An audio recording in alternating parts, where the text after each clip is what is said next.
Imagine living your life after 50 and feeling energized and excited about your future. Welcome to the Women in the Middle podcast, the podcast for women who are ready to figure out what they want and create the life they deserve. Here's your host and master certified life coach, Susie Rosenstein.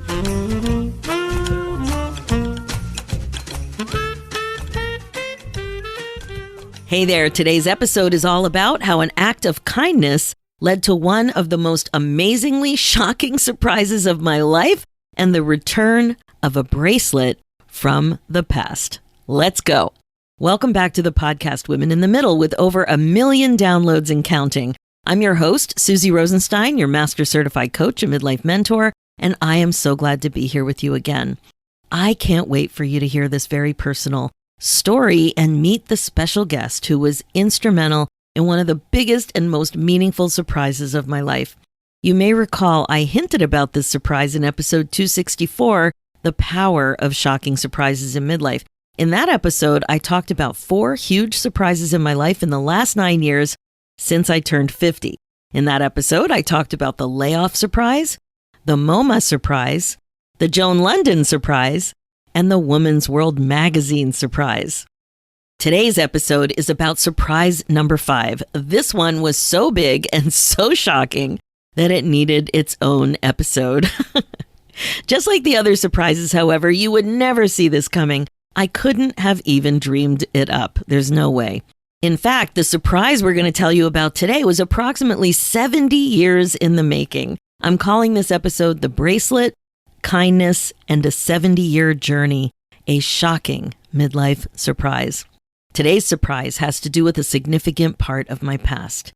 You may know I lost my birth mother in 1968 when I was 5 years old and my sister was 2.5.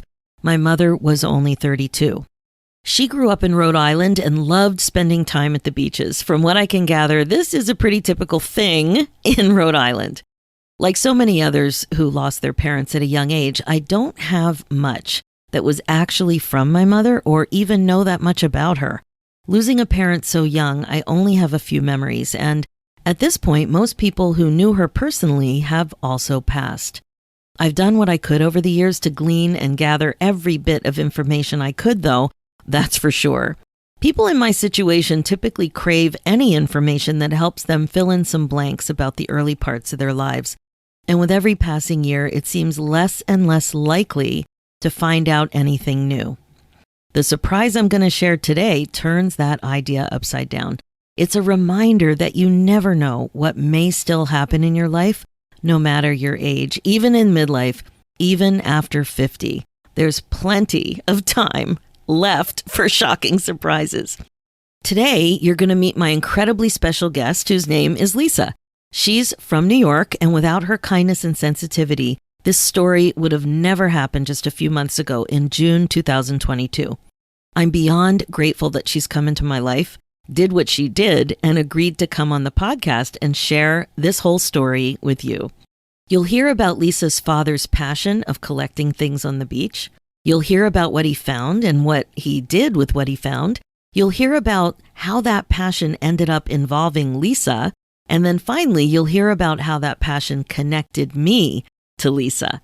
You're going to love hearing this unbelievable story, and I'm so glad you're here with me right now listening to the podcast because I know it will touch you at a deep level. Get ready for goosebumps and maybe even a tear or two. I'm just saying. Please enjoy this incredibly special episode. Hi, Lisa. Thanks so much for joining me today on the Women in the Middle podcast. Hi, Susie. I'm so happy to be here with you. Wow, this is a different episode, and you are the most unique guest I've ever had, I have to say. Lisa and I met online about 2 months ago and are only meeting in person today for the first time. We're going to share the story of how and why the universe brought us together in a very unusual, unexpected, and meaningful way. And quite frankly, in a highly unlikely way, too, that happened bit by bit over a period of about 70 years. So I want to get this party started. And I thought, Lisa, I think the best way is we'll roll out our part of the story.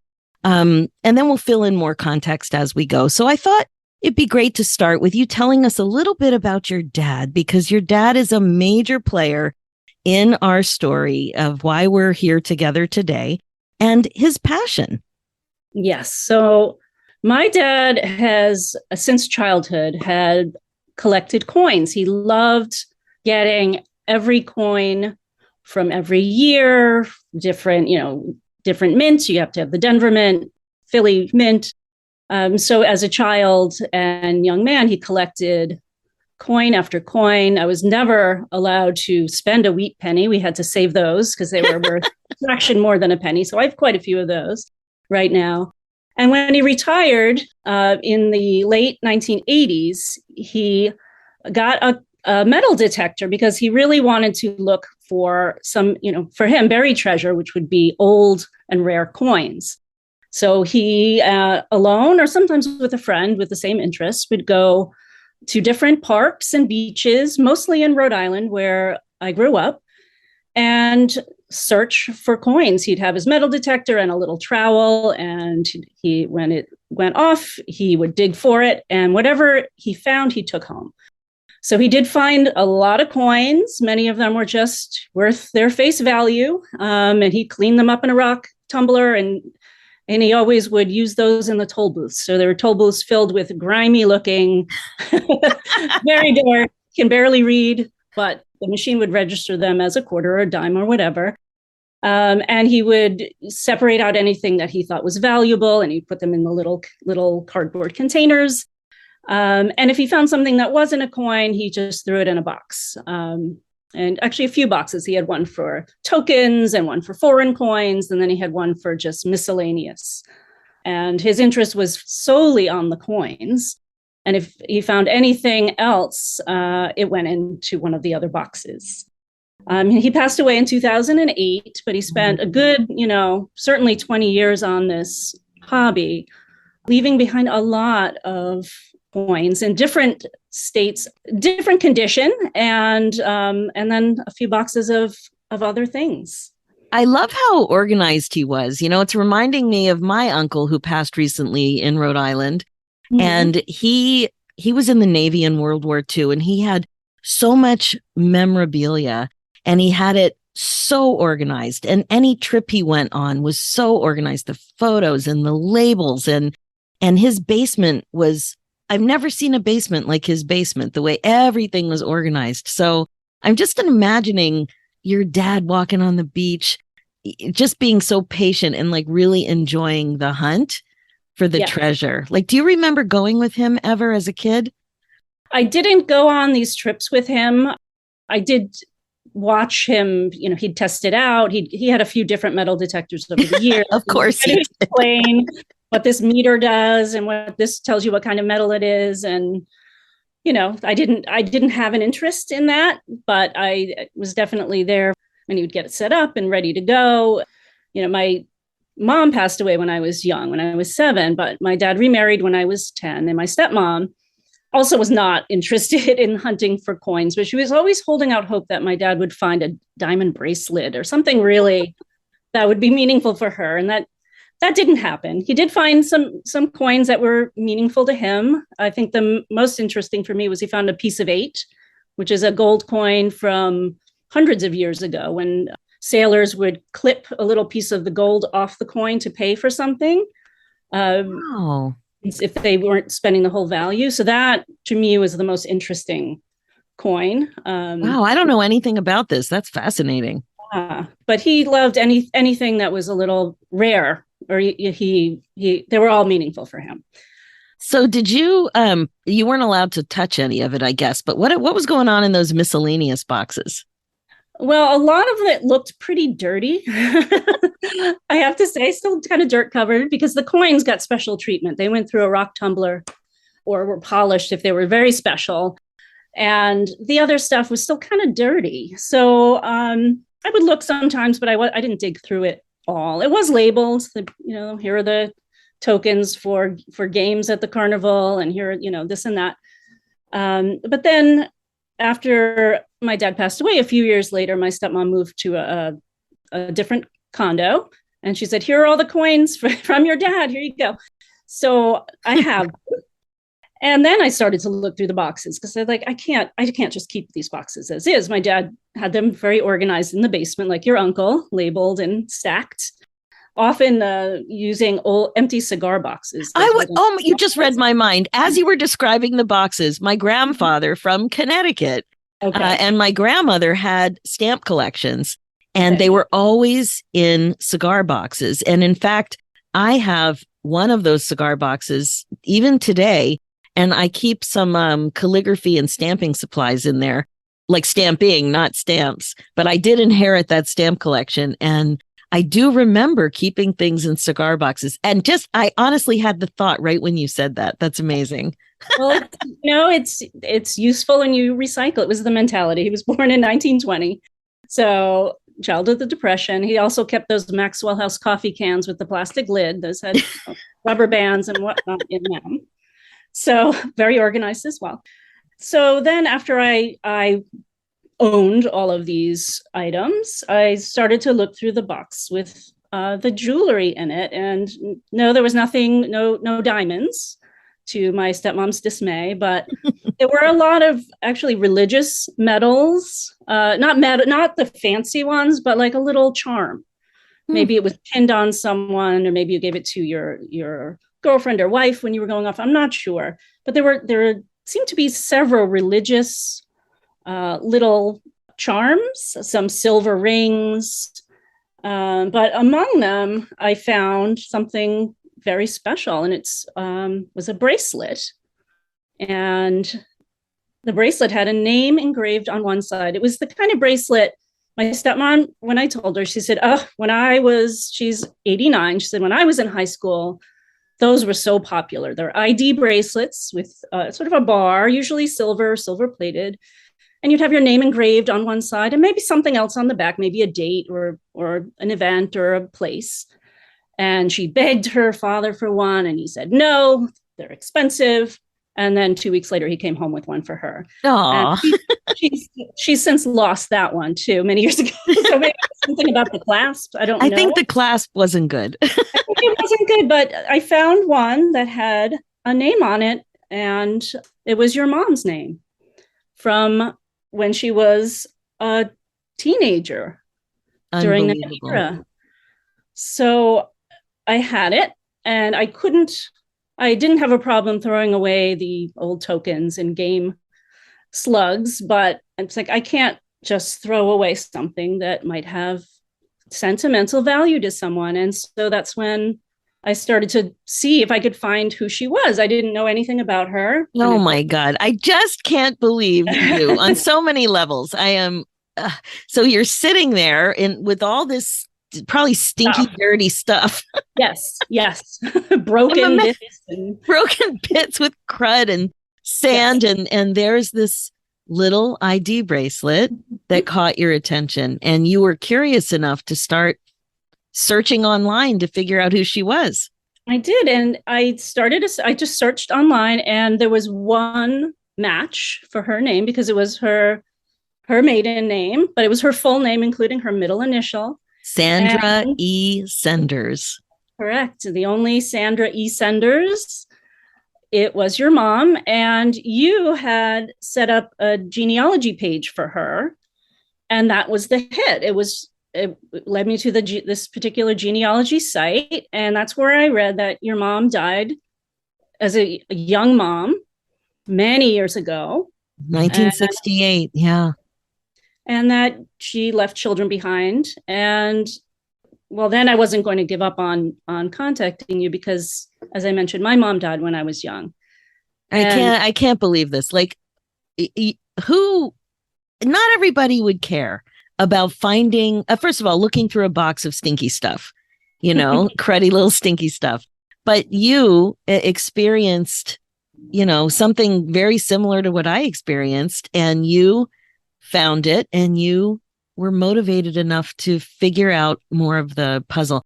I started that genealogy site, I think in the early 90s, and I've been fascinated by genealogy for decades. And because of early parental death, my father also passed young, and and he was adopted. So we had some little issues with straightforward genealogy. And what happened with that Genie site was really great, because this was, I think it was even before Ancestry. And really the main goal of it was to just invite other family members to help you build the tree. And I found that it was very, very useful to identify photographs and things like that. And it's really grown over the years, and people have collaborated to try to date and identify people in photographs and things like that.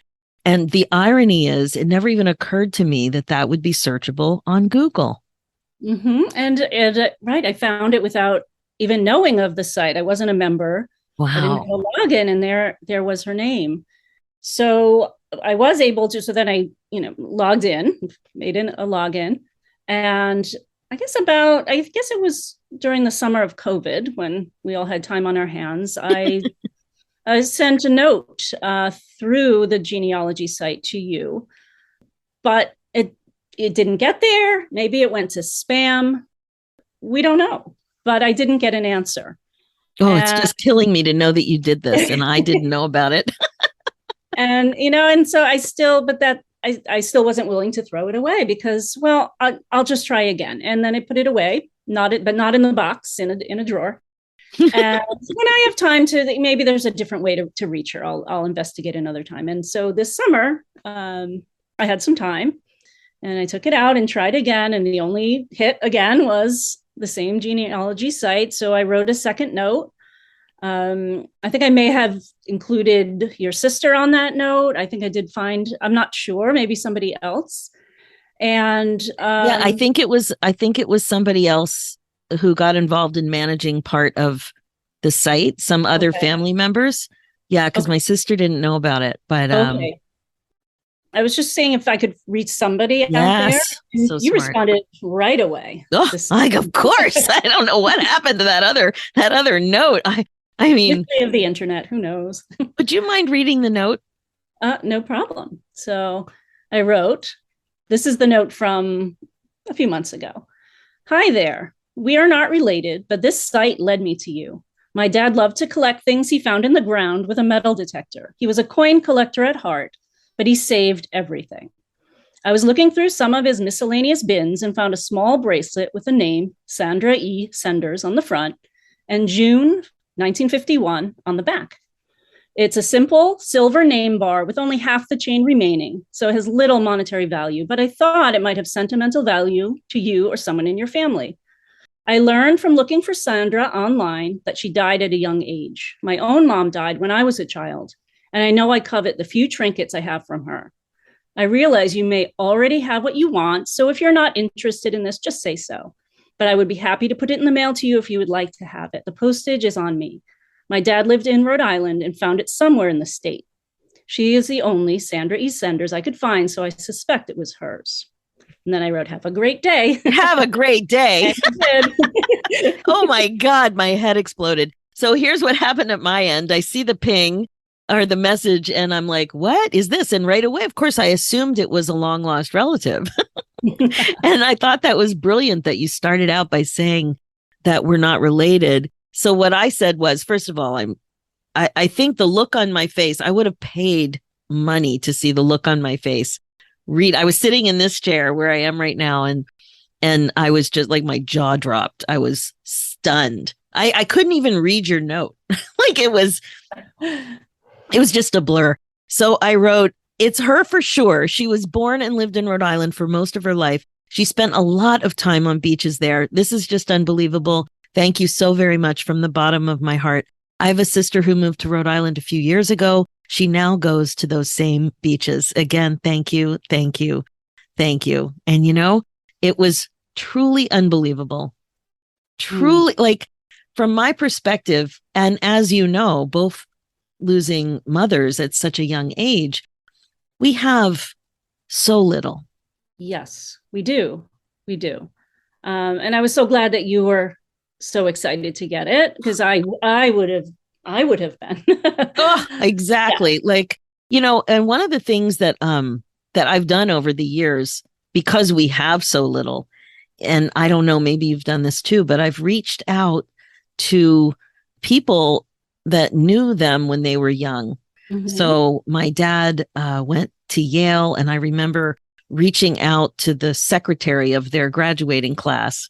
And I asked, this was before internet. It was like it must have, I don't remember when, but it was before internet. So it must have been in the early 90s. And we had email, of course. And I asked if something could be posted in a newsletter. If Okay. anybody had memories of my dad, to please share them with me. And 3 or 4 men in their 70s at that time wrote me letters with pretty clear memories. And then with my mom, my auntie who lived in Rhode Island, she put me in touch with one of my mother's close friends. And that woman sent me a beautiful letter and pictures I had never seen and shared stories that I didn't know. And I just think that was because we have so little, we're so desperate for little bits. And It's true. this bracelet is a little bit, Yeah, and we have so little that was personal or unique to them. It's like different from the silver, which doesn't have any personal meaning for me, even though it belonged to her and my dad. But just I have over the years, when I was a child, I used to go into my dad and then my dad and stepmom's walk-in closet when they were not, there on that same floor, because I had discovered my mom's high school yearbook was up on a shelf there, and I used to go and just look at the pictures of her and read what her friends wrote. And they didn't know I even knew it was there. I realized when I was an adult and they moved, and I asked, "Oh, what did you do with the yearbook?" And they said they threw it away because they didn't know I would care. They didn't know I knew it was there. We had never talked about it. And it was like my sort of secret, I'd sort of not a sneak, but I'd go in and look at it and put it back. And it was just sort of my special play. I didn't even think to ask for it.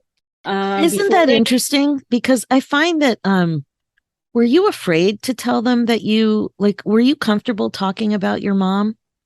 Yes and no. My dad would talk about her. My grandma, her mom, would talk about her. But, I'm sure if I had asked as a 10-year-old, can I have that? They would have said yes, please. It just happens to be in this closet. We don't. And my dad and stepmom felt awful when they realized that I would have wanted it. They didn't know I had any attachment. But it just somehow was like, I didn't necessarily want to talk about it. It's just too hard to talk about, especially when you're a child. Oh, exactly. And I also felt like it was okay to talk about some things, but not all things. Things are so different now than they were in the 70s, Definitely. For me, I didn't even ask you how old you were, but did you grow up in the 70s? I'm 57. So yes. Yeah. So we grew up around the same time. Yeah. So I'm 59. And so we grew up around the same time. And today, there's a much more understanding and openness around talking about death, at least in the families that I've been familiar with who've had to deal with stuff. But there were, so I can just imagine you, sneaking a little bit and not being completely comfortable talking about it. And wow, that's so interesting. Anyway, what was it like for you to get my note? I was excited for you and your sister. And it really felt like, I'd accomplished something meaningful because you were so excited to receive it. And I know how I would have felt. And it made my week or month to be able to connect you with it. And I was really afraid when I was writing you, it's hard to write to strangers because it wasn't spam. I'm not trying to, get your bank account information. Which is why it's like, don't even send me money for postage. I don't want any, I'm happy to pay the $4 and change, just so people don't think I'm, scamming in any sort of way. Meanwhile, I'm stalking you to be on my podcast to tell the story. Yes. I'm like, I hope she doesn't think I'm weird, but I was bursting and I had to tell the story. And I just thought, oh my God, I really hope she doesn't think I'm weird. But it made so much more, it's so much more impactful to hear some of these details from you. And especially how excited you were. And that's because kindness feels good, and what you did was such an act of kindness. I looked up the definition for kindness. And it's the quality. Sorry, I need a drink of water. I'm a little emotional. Okay. It's the quality of being friendly, generous, and considerate. And I even found new research that shows the ripple effect that one act of kindness can have on an entire community, on your entire week. And, it could impact you forever. But when we see someone being kind or generous, it gives us a warm glow feeling inside. That's how I felt. Mm-hmm. I mean, I was just blown away. And researchers actually call this moral elevation. And it not only feels good, but inspires us to want to do good things ourselves. So it's really inspiring. It feels good doing it. It feels good receiving kindness. And it really has this spin-off effect when you watch other people being kind. And I mean, telling the story to my friends and my family, when I called my sister, she almost passed out. Like the two of us are like, what? Who is this magical being who took the time to go through a box of cruddy little crap and to find our mom and to take the time to be persistent to track us down?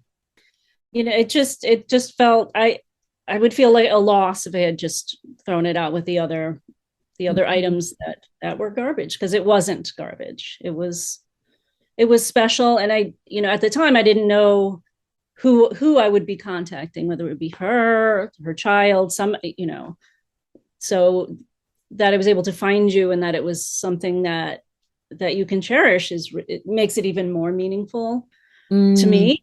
It's because it is so hard. I don't have that much with my mom's name on it. I had her driver's license and a few letters, and I was moving after college and I lost that box, and it's like, they were so precious that they were like, in with the important papers, and who knows what I did somehow misplaced. And it's just, and it's so disheartening. I have pictures and very few memories because, I was young, but something like that, like it really holding the bracelet. It's like, this is meaningful. This can be meaningful for someone. If you had written back and said, no, I don't care, I would have judged you. I should have been judged. Oh my gosh, that's too much. As you're saying that, we had an incident, maybe 20 years ago. I don't remember when the Katrina hurricane was. Maybe 20 years ago. It was a while ago. But we had a flood as some storm that was related to Katrina. We weren't right in the line, but there was a lot of flooding going on at that time. And I was away when it happened. And when I came back into my house, I realized that the flood was actually in a crawl space.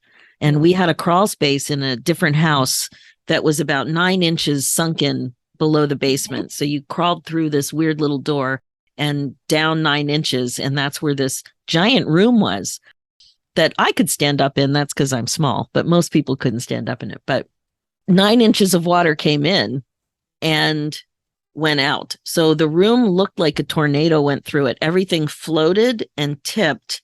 And all I thought about was what was in the back left-hand corner, which was, old family photographs and that stamp collection that I mentioned. And I had like that memorabilia, those keepsakes were in 2 boxes in the back corner. And I just went, and I go kind of crawling through the giant mess. And I got to the back corner and they weren't touched. Oh, they amazing. Didn't tip. The water somehow, I don't know how it happened, but the boxes didn't tip. And that's when I realized even those plastic containers, they float and tip. Like I thought, oh, they're going to be safe. They're not safe. So it really felt like divine intervention or something, but I know what you mean. We really don't have much. And we really don't remember much at that age. There aren't a lot of actual memories. And now there aren't a lot of people alive who knew our mothers. This is true. Very true.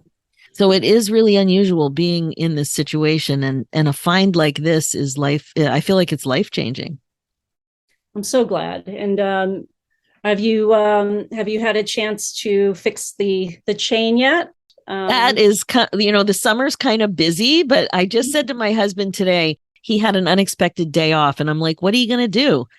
And he said, he didn't have any. He goes, "I think I'll take a nap." And I said, "Well, the first time I have a day off with nothing to do, I'm going straight to the jeweler. I've got a bracelet to repair."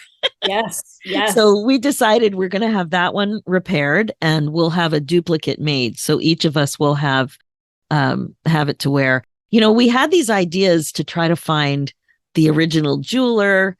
And I have a cousin who lives in Rhode Island, and she grew up there. And I thought maybe she knows some of the original jewelers, because I think my mother grew up in Providence. She couldn't remember anything, but I don't know. I don't even know that matters.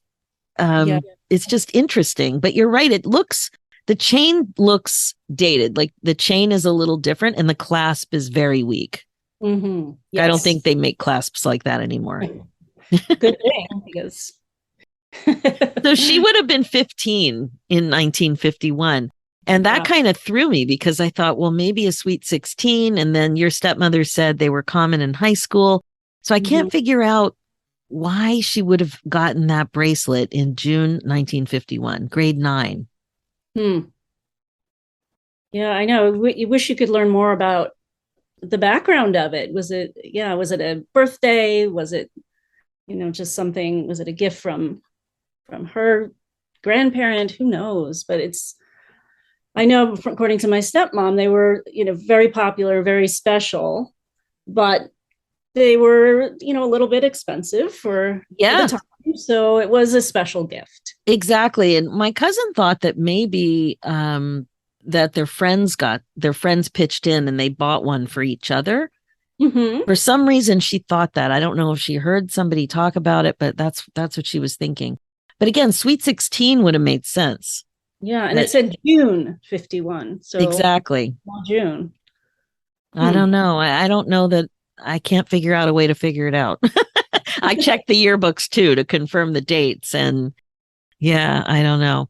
But this story is so remarkable on so many levels. Like, first, this bracelet was lost in the 50s. So if she received it in 51, I know that she lived in Rhode Island. I think it was till 1958. And then she moved to New York. So it was lost in the 50s. Wow. Okay. Right?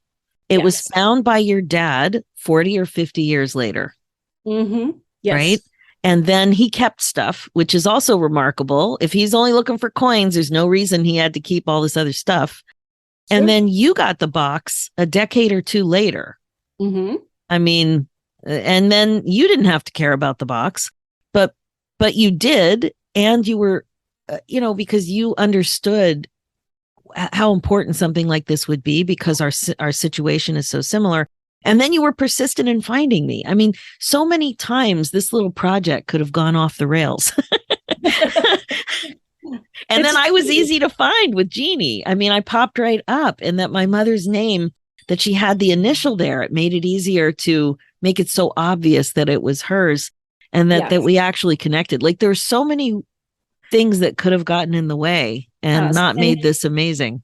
That's true. And that you I mean, perhaps it's how that site is set up, but that she had her own page, which, I can imagine you not doing, because, it's sort of like people searching actively, and she's not, obviously. So just that she had her own page with the family tree on there led me to you. Wow, that's amazing. I think the picture I have of her on there is on the beach. Like, that's the other thing, is that what I've learned from my family members in Rhode Island, and now my sister lives there, is that the beach is such a part of Rhode Island culture. I mean, it's such a small state with so many beautiful beaches. And the very few pictures I have of my mom, she was on the beach. There's a picture there of her right on Narragansett Beach. My auntie told me exactly where that was taken, and it was in the 50s. And so, I mean, it's unbelievable that and that could be the spot. My dad definitely combed the beaches because people lose a lot of things on the beach. You empty your pockets, you put your things in your shoe, and then you may not put everything back on when you're heading out. And he would dig deep. He would dig down, up to a foot sometimes. Wow. His metal detector was sensitive enough. He would detect things that were buried down there. So that it was buried under layers for so many years. And, Narragansett is definitely a spot where it could have been. That's where my cousin Barbara thinks it was. Like, as soon as she heard the whole story, she goes, because she remembers her mother definitely telling stories from that beach. So I believe that's where it was. Yeah, that was the beach. I used to go with my aunt, my dad's sister. And I am very fair skinned, and my aunt is not. She's Italian. And she would want to spend the whole day, and she would just tan and tan and tan. And I would be under the towels. Well, this back in the days with the baby oil. Does he have to reapply the sunblock for her? But Narragansett Beach is a place that I spent a lot of my childhood too. It's beautiful. And so I was so happy to find you. And I do want to mention that among the other trinkets in that box, there was a second ID bracelet. Unbelievable. Tell me more. Well, it was very similar, except it was maybe it was brass, or maybe the silver plate had worn off, or there's an off chance it was gold. I couldn't tell because the marking that would have said what kind of metal it was kind of scratched up. It had a first name and a last name of a woman. It had of a child at the time, a teenager. And on the back, it had a location, a town in New York, or a farm in New York. And it was found in Rhode Island. And so I did another search, and she was also easy to find, the only one, kind of an unusual name. And it turned out she had passed away just a few years ago. So unfortunately, I did not get it to her, but I saw that her husband was alive and she had several children. So her husband was a screenwriter and that's semi-famous. So it was not easy to find any contact information for him. I did find a P.O. box eventually in Maine, but I couldn't find any of her children online, an easy way to connect, like we were able to connect. And her husband, who is still alive, is 89, and I did not see any sort of way to email him. So I wrote him a good old-fashioned letter with a picture of the bracelet, both sides, and the story of how my dad was out looking for coins and he found it. And would you or your children or grandchildren have any interest? And then a few days later, I got a phone call from his daughter, who is helping him out with mail and bills and whatnot. And she was as excited as you to receive it. She said, I don't remember my mother ever wearing bracelets. So it's amazing you found this. And, and it connected. It connected to where she spent time at her grandparents in Rhode Island, and the location in New York when she was a child. They'd spend summers there. And equally, her daughter was thrilled to get it. And it was in a little bit better shape. Both of the sides of the chain were still there. And you could actually wear it. And so she passed it on to her niece, and her niece is wearing it. So I, just 2 for 2. Unbelievable. There's Lisa peddling bracelets. Here I am. That's all I got, though. So if you're missing one, I don't have any more. Well, your dad had to leave a couple in Rhode Island for other people to find. Yes, exactly. Wow. So what's come up for you? This is a very powerful experience. I mean, you've had 2 hits on these bracelets. Mm-hmm. You brought women to tears all over the place. And I was just on a high from this experience. I'm still on a high. And it just brought up so much for me about the power of kindness and this idea that you just never know what might happen in life. I did a podcast recently talking about major surprises in midlife. And I said, I've had 5 huge surprises since I turned 50. And I told 4 of them, but I said, I'm holding out on the 5th one because it's the biggest surprise ever that I didn't think would ever happen in a million gazillion years. And that is this one. But I have been surprised by lots of things in my 50s. And just also this idea of the importance of keeping loved ones' memories alive. And that even though so much time passed, that you found this and it's given us an opportunity to reflect and to love and to get excited and to just feel. Just so exciting. Yes. And, I have to say there are, positives and negatives to the internet, but just making connections with people is so much easier. I mean, if my father had handed this bracelet over to me when he had found it in the 80s or 90s and said, here, I wouldn't even know where to begin to find her. So it's just different now. It just really, we're able to reach out and connect to people. So I feel like that's part of it, is that I had to wait this long for the bracelet to get back to you. Just wouldn't have been possible if I tried this 20, 30 years ago. You're right. It was so easy. But like I said, it never occurred to me that Jeannie would be searchable like that. I had not even heard of Jeannie before, actually.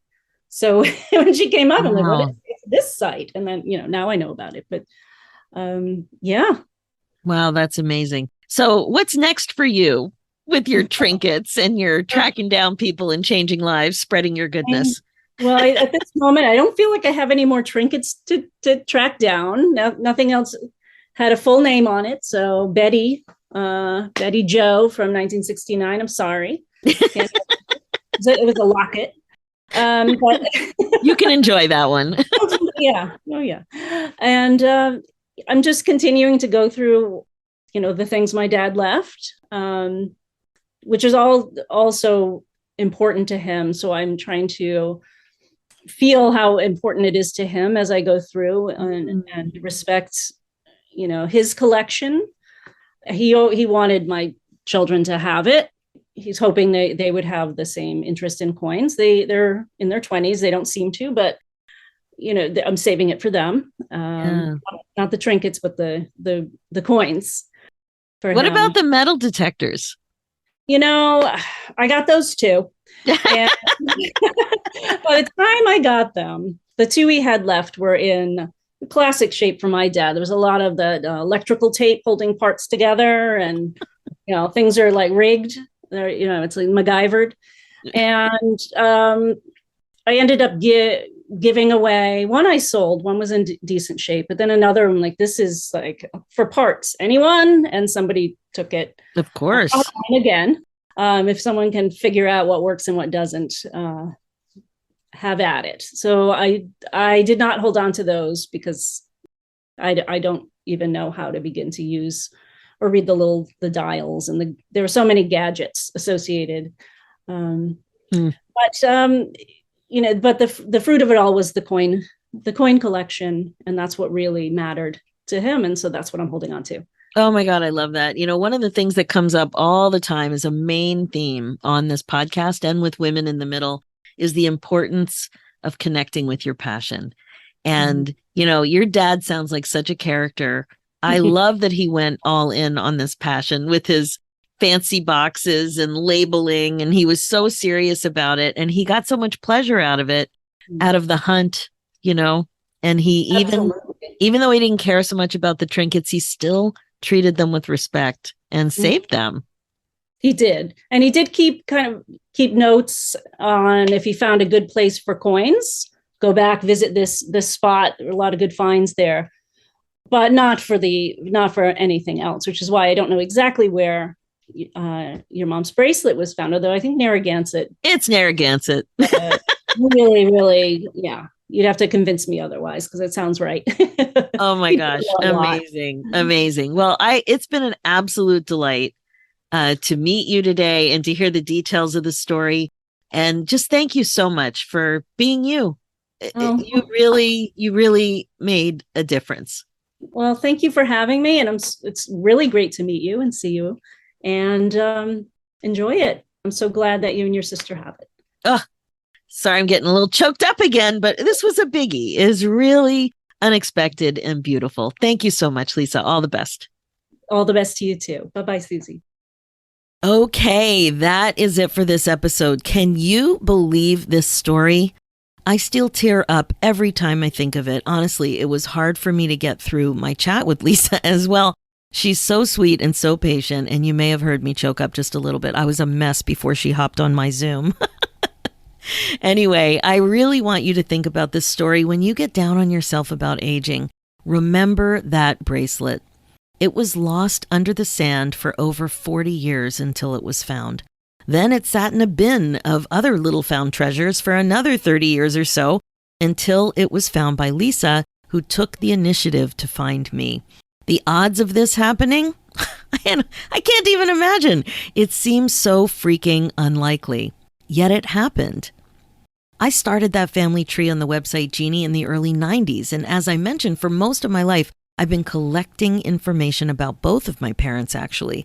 This curiosity and commitment that I had early on to set up a family tree and invite other family members to contribute way back then is what did the trick. That was the way that she found me, and that was 30 years ago.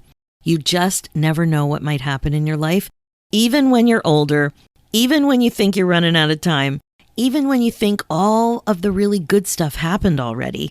You never know when a huge and meaningful surprise is just around the corner. Okay, as you know, my focus as your midlife coach is to help you get unstuck, clear, and excited about your life again. If you want to finally focus on getting unstuck and finally deal with improving important parts of your life that aren't as amazing as they could be, like maybe your career, your empty nest, taking care of yourself, your personal goals, that sort of thing, there's no better mechanism, no better way when you know there's more out there for you and that you're wasting valuable time than to move forward with a community of women just like you. I would love to be able to help you get unstuck and move forward already. I want to invite you to check out the Women in the Middle Academy. It's a 6-month coaching program where you get all the support you need to get unstuck and clear about what you want in your next chapter so that you don't have regrets. Listening to the podcast is just the beginning. Applying these concepts to your life is quite another. Don't waste another second feeling stuck. Book your momentum call and we will have a quick chat. Head over to www.womeninthemiddleacademy.com. For show notes and links, head over to www.susierosenstein.com and click the podcast tab and look for episode 267. Thanks so much for listening. It's time for you to put yourself first, one thought at a time. I'm Susie Rosenstein, and I'll talk to you next week.